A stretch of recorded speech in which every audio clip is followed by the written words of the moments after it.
Gül soğan çok geçik yaraşır. Teze gül soğan. Bak böyle etten kırıp istifade. Yemekte başka lezzet verir. Bunları tez ekmiştim. Ben gece ekmişim bu yıl her şeyi. Payızda ekmek lazımdı bunlar. Noyabr ayı zaten. Bunları geçecek. Vuracağım. Yarfakta olmasına. Çok tatlı olur.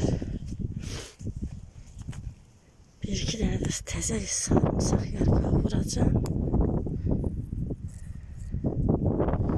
Geçecek olur.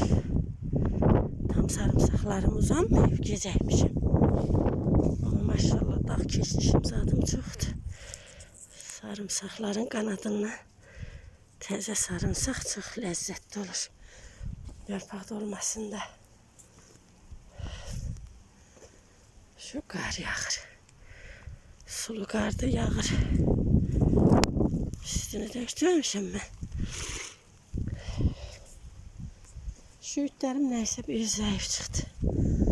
Çok zayıf oldu, çok. Bunların gereği otlarını temizleyeyim. Zayıftı. Çok zayıftı.